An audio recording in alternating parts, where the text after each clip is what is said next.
Pablo নেরুদার কবিতা আর কিছু নয়।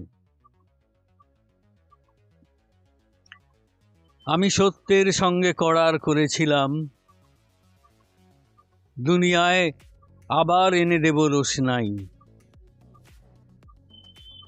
আমি হতে চেয়েছিলাম অন্যের মতন, সংগ্রামে আমি নেই এমন কখনো হয়নি।